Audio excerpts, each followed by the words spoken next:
Voilà, bienvenue encore à cette nouvelle vidéo dans la plateforme Challenge. Bien-aimé, que le Seigneur vous bénisse encore aujourd'hui et vous êtes nouveau sur la chaîne, s'il vous plaît, ne manquez pas de vous abonner pour que vous ne manquiez pas les prochaines vidéos. Donc, comme je le disais encore lors de la dernière vidéo, comprendre les temps, les saisons et les circonstances avec Dieu. Donc, je le disais encore, nous allons faire cette thématique sur plusieurs parties pour que nous puissions comprendre.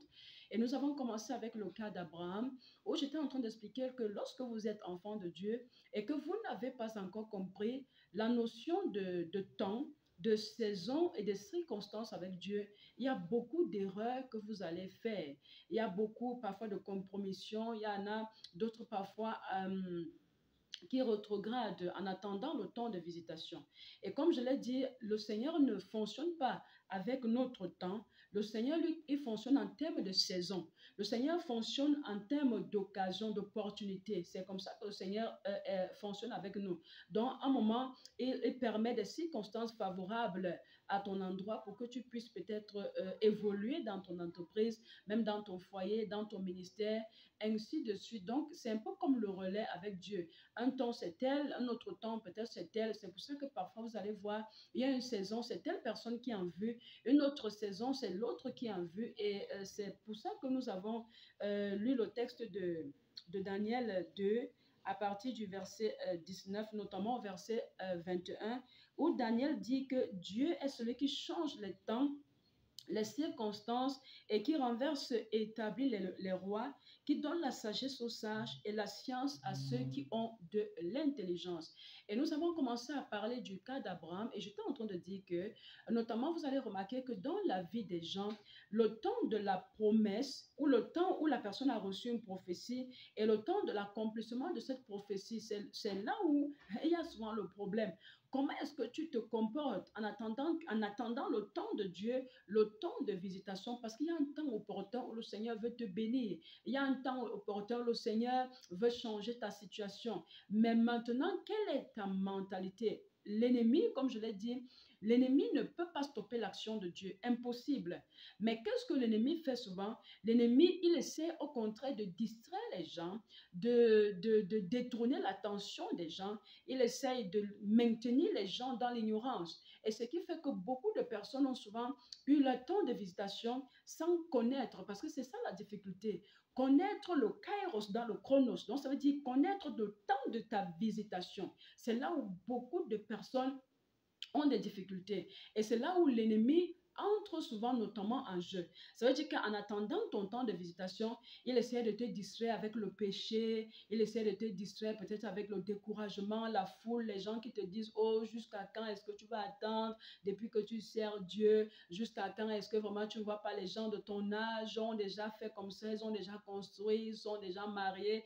Et toi, dès que tu entends ça, toi qui menais une vie de sanctification, tu commences à tomber dans le péché, tu sors avec X, tu sors avec Y, juste parce que tu penses que non, le temps est en train de courir, il faut que je cherche à me marier, le temps est en train de courir, il faut que je cherche comme ça, et beaucoup tombent dans la compromission juste parce que nous sommes pressés par le temps. Mais ce que je veux dire à quelqu'un aujourd'hui, le Seigneur, le Seigneur nous aime tellement, le Seigneur nous aime tellement. Et comme je disais, la Bible dit, au temps favorable, je t'ai visité, tu n'as pas su.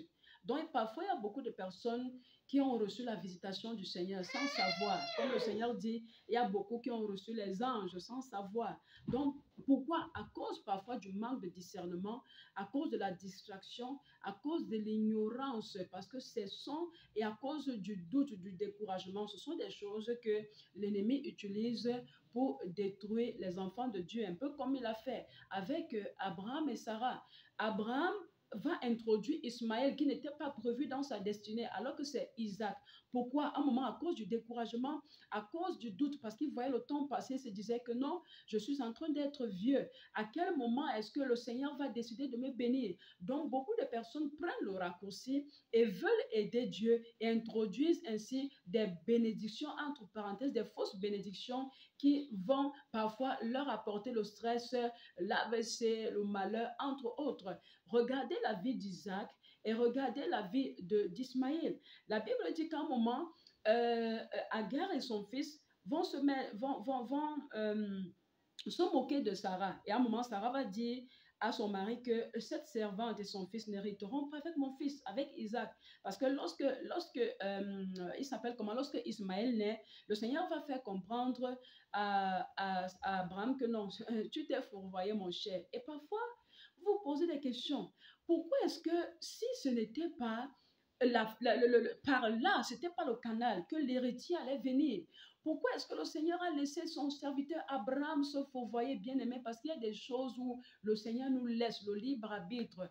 Quand il t'a déjà parlé, il t'a parlé. Maintenant, il y a des choses que tu ne comprends pas. Retourne vers ce Dieu-là et dis, papa, voici telle chose que tu avais dit dans ma vie, ou un de tes serviteurs a dit comme ça, j'ai eu une vision, voici, tu m'as promis ceci. Maintenant, je ne comprends pas ce qui est en train de se passer. Peut-être le temps est en train de passer. Le Seigneur qui est fidèle le fera encore.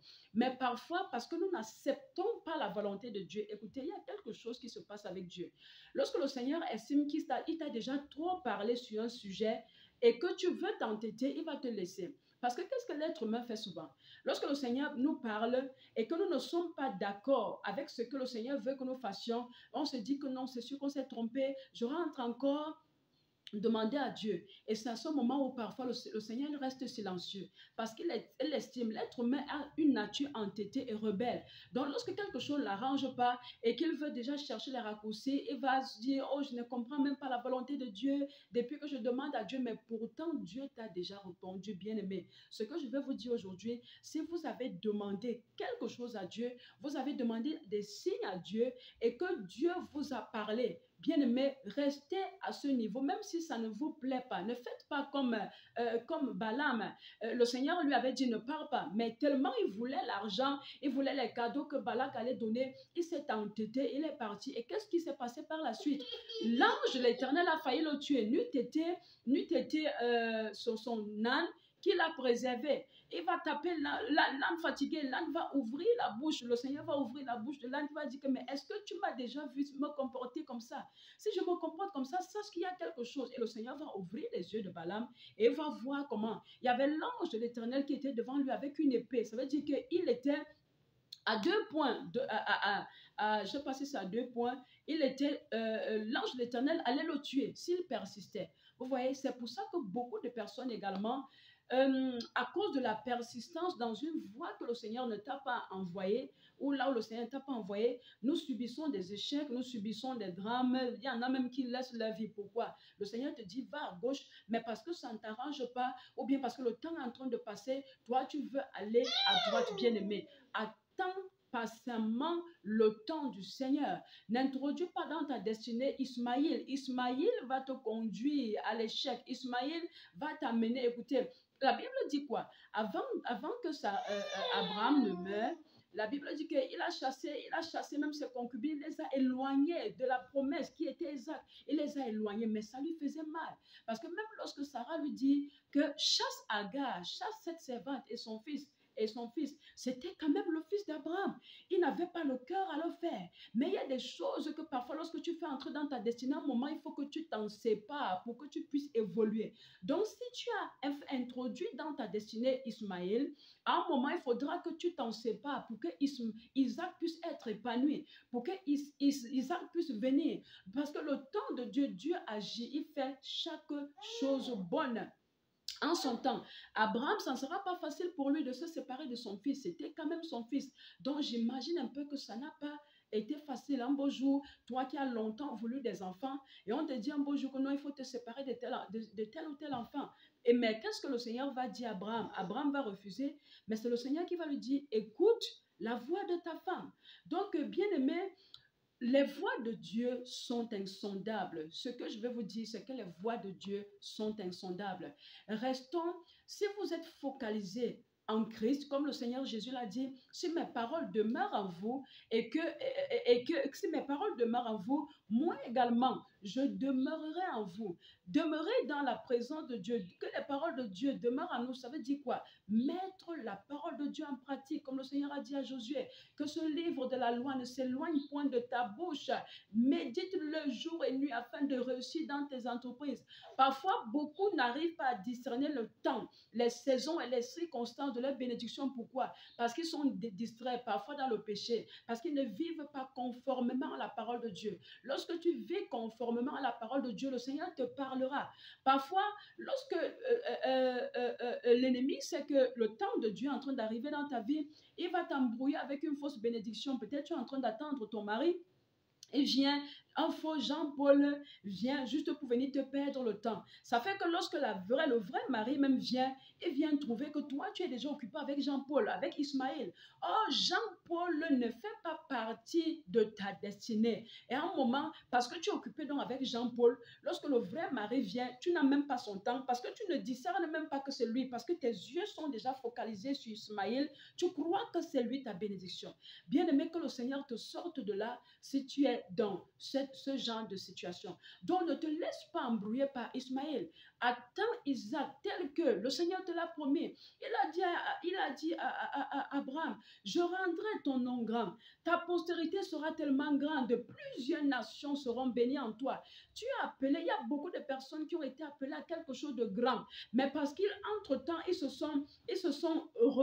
ont rétrogradé, ils ont été découragés par la foi, ils ont été, pas par la foi, ils ont été découragés dans la foi, ils ont été distraits par les pensées de l'ennemi qui leur disait, vois, oh, depuis que le Seigneur t'a dit ceci, tu vois ça s'accomplit, ou l'homme de Dieu là, peut-être il avait menti, c'était une fausse vision et autres. Bien aimé, lorsque tu es un enfant de Dieu authentique et que tu as le discernement, le Seigneur dit quoi? Sa parole ne descend jamais c'est sans avoir accompli sa volonté. Il dit c'est comme la pluie qui descend, c'est pour donner la semence au semeur, c'est pour faire germer le sol. Donc sa parole également, lorsqu'elle descend, elle a un but précis. Elle ne descend pas au hasard, c'est pour accomplir quelque chose dans ta destinée. Alors les promesses de Dieu, c'est pour ta vie. Les promesses de Dieu, c'est pour te voir être épanoui. Moi, l'Éternel, je connais les projets que j'ai pour toi. Projet de paix et non de malheur pour te donner un avenir et de l'espérance. Ça, le Seigneur parle dans le cadre général, mais moi je parle en ce qui concerne une personne. Si vous êtes là et vous êtes concerné, vous vous sentez concerné par cette parole, vous dites Amen, vous vous saisissez de cette parole et cette parole s'accomplit, elle germe comme une semence dans votre vie et elle portera du fruit. Donc que le Seigneur vous bénisse aujourd'hui. Donc attendez le temps de Dieu, le kairos de Dieu, le temps de Dieu. Et comme j'ai dit, généralement, lorsque le temps de Dieu arrive dans votre vie, vous allez comprendre, il y a des choses que vous allez voir qui vont arriver facilement. Mais ne vous laissez pas tromper, ne vous laissez pas embrouiller. Dites à Dieu de vous donner le discernement. Lorsque votre saison de visitation arrive, que le Seigneur ouvre vos yeux. Donc, je vais m'arrêter là pour aujourd'hui et nous allons continuer avec, je vais m'arrêter là avec le cas d'Abraham et nous allons comprendre encore avec un autre cas, le Dieu des saisons, le Dieu des temps, le Dieu des circonstances, ce Dieu-là qui est capable. Et lorsque votre saison de visitation arrive, bien aimé, il y a des gens que la saison de visitation est arrivée, ils n'ont pas su, le Seigneur a enlevé, il a donné à quelqu'un d'autre, une autre personne est venue prendre la grâce. Oui, c'est possible. Si le Seigneur te donne quelque chose et que tu négliges, il est possible qu'il prenne et qu'il donne à quelqu'un d'autre. Pourquoi? Parce qu'il y a des choses que absolument la volonté de Dieu doit s'accomplir. C'est la volonté de Dieu qui prime avant tout. Il y a des choses que lorsque c'est déjà écrit dans le calendrier de Dieu, peu importe si le plan A ne marche pas, ça veut dire que si vous avez été choisi pour accomplir la volonté de Dieu et que vous n'êtes pas disponible, le Seigneur va prendre un instrument B, même quelqu'un qui n'était même pas qualifié comme vous, mais il va le former pour l'amener à accomplir sa volonté qui était déjà établi dans le calendrier de Dieu. Donc, c'est un peu de ça qu'il est question. Donc, il y a des choses comme ça dans la souveraineté de Dieu, c'est établi. Donc, soyez un instrument docile. Soyez un instrument entre les mains de Dieu. Laissez-vous mouler. Laissez-vous briser. Que la main de l'Éternel soit sur vous dans le nom puissant et souverain de Jésus-Christ. Amen, amen, amen.